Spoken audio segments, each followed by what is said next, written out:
And I'm just continuing my long marathon of just not even reading word for word, but explaining going through my whole website. And it's been fun. It's been crazy. So, going on, we're now going to talk about 1840s clothing styles. So, it was the first thing I did after I was held my daguerreotype, other than figuring out carte de visite. Could this really be, or the image itself be from the 1840s? I already talked about that. And just some of these spiritual experiences I've had, because I think it's just important for history. If this is out here, and we're putting Scannell Code as like a shrine in the Deseret Book, and it's what, I mean, a lot of people take photos of other people that they think could look like Christ or whatever, but when it's an actual person, you're pushing the point you think this is a photo of Joseph Smith. I think that's a problem on the other side of the veil. That's all I'm saying. So I've had a lot of, you're not necessarily going to spiritually confirmed, but I do think, look at other people of websites, some of them have had their own spiritual experiences, and someone, it maybe felt good about making their website and saying this and that, but maybe we're wrong about a few things, and I've been wrong about a few things, and I'll probably continue to be wrong about a few things, because we're all fallible. Every person on the face of earth is fallible, and a lot of this stuff is your own interpretation too. Again, like, scholars see the same thing. But I definitely think it's not bad, if this proves to be him and that debunks your website, and you felt good about making that website. A lot of these websites helped me if they had not been there. I see there's sometimes the spirit tells you to do things, but it doesn't mean, it's hard to say that, like the Scannell Code's him. It's not. But moving on. Clothing styles of the 1840s did include pop-down collars. So someone that was arguing with me was like, "What? Yeah, you didn't. They did. I don't think. They were trying. They just got a little.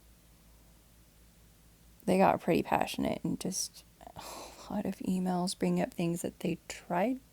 They thought the pop-down collar disproved it.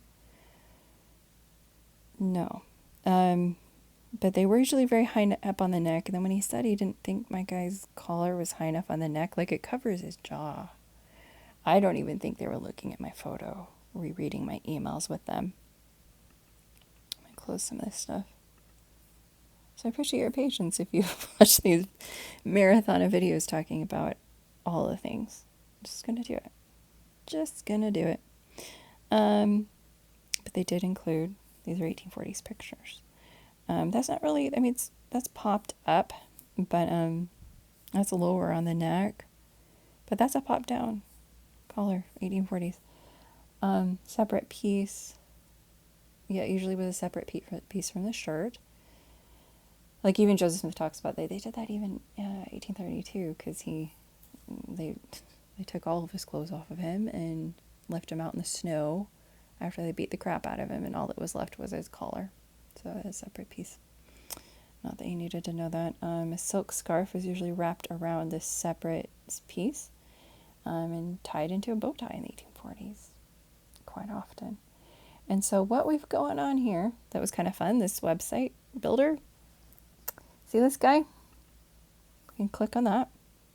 Go to the Library of Congress.gov. It's pretty official.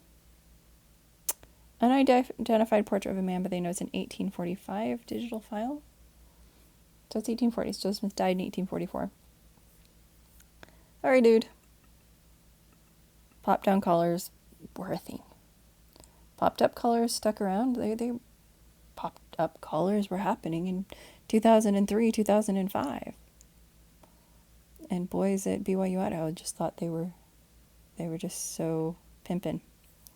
Popped-up collars is what they would say.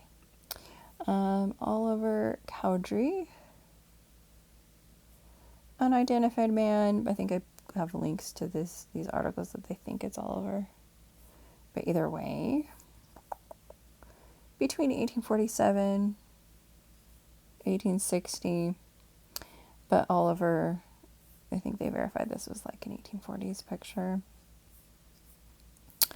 The rest, almost all of these come from, Library of Congress. Scroll down here.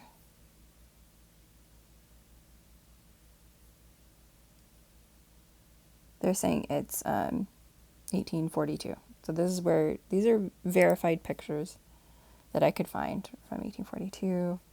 Looks really similar to my picture, especially that one. You just got, it's a separate piece. Collar is, that looks more like Oliver's collar there. But this is covering his jawline. That's very similar to my picture, where it's a popped up color, and you're not going to see much of people's jawlines, especially if they didn't like their jawline, I guess. But it's popped down slightly, but it's still very high up. They liked to cover their whole neck. This is 1842. And then, this was all I needed in 2017 was, because they were arguing with some of these, the person that was arguing with me for a week, that they thought it was from England. Oh, it's an English style. Like, well, what does that matter? Like, half the people in Navia were straight from England and just gotten off a boat. And they did give him clothes, and I did find that in a journal entry. But anyway. Illinois man named Abraham Lincoln. Attributed to Shepherd. So they're thinking 1845 to 1847. Library of Congress. But this was all I need. I'm like, well, hey, this is from Illinois. I'd already found that. And they just didn't want to. They just wanted to. I was just a stupid girl, I guess.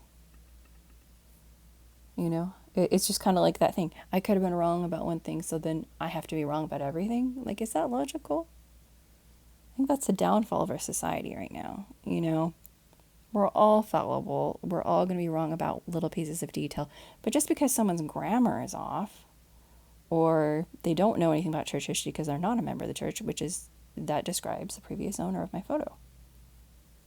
Not a member of the church. Doesn't know church history. Doesn't know Joseph Smith wouldn't wear the ear lemon. Okay? This is like mid-1840s. Abraham Lincoln. By the 1850s, that's where I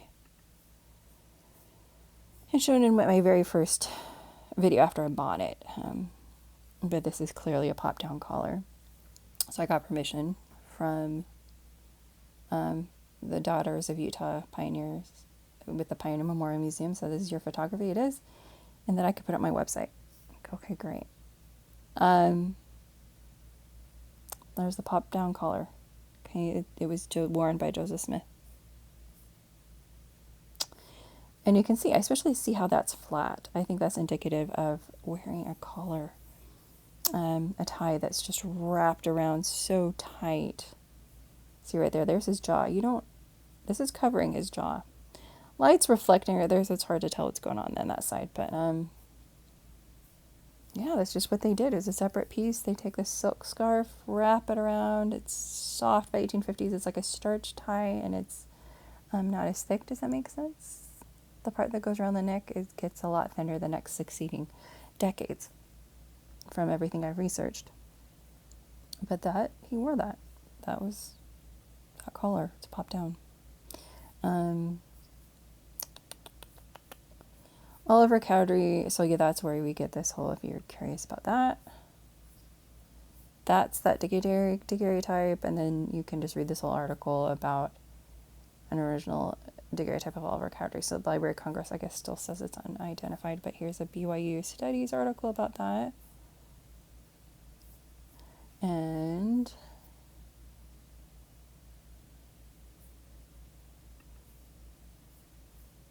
then this is where you can see later decades. You can see it's just,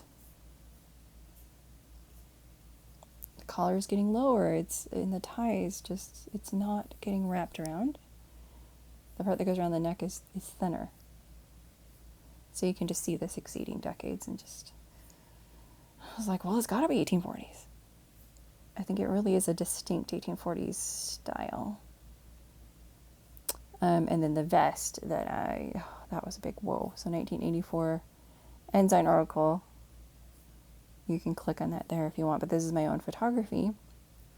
Of course, I couldn't get, the best, they're not the most amazing photos, but you can see all these details you can't see in the Ensign article. That there's, in my picture, I'm like, it looks like it's a little bit darker, like there's some sort of stitching, and it's hard to know how it looked before it got damaged, but it's quite possible it was pretty damaged when he was alive.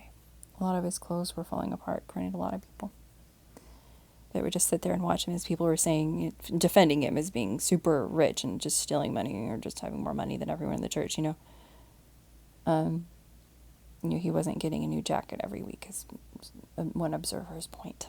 There were holes in his jacket. But I think the more the theory is that it was Melissa Lott who owned this vest and donated it. If you read the placard, it has her second marriage's name as her last name, but it was given to her from Emma, and they got along. So it was Melissa Lott, and I just think it was probably at one point, probably really soft scarf, and just probably remembering her first husband, and it just fell apart eventually. Anyway, it does definitely have like these alternating stripes. If you look at, you're seeing that okay, so there's this stitching that's wavy, and it seems to be darker on the edge, and that's seen in my picture. See how it's more stitching, it tends to be more on the edge than over here. I'm assuming that the stitching over the stripes is what remained. And since they weren't going to take it out of the case, they were very, one person was really nice at the Pioneer Memorial Museum, but some of them just were so, the first person was like, there's no way I'm taking that out. I'm like, it's fine. Can I just take pictures of it in the glass? And so that's why I just have such bad pictures, and it's on the bottom shelf. I had to sit on the floor. But someone did 1984 get to lay it out and take a nice photo of it. And they do have like their own photos, and you can see that this is 1984. I think it was in better shape, or at least got one part that you can see. There's a blue, black, and white, though. It's when you're looking here that you're seeing there's also white underneath. Alternating flowers. You got a snake thing, and you also have a little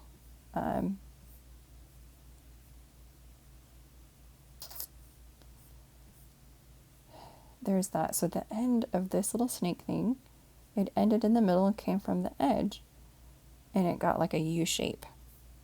And I think I can see that U shape right there.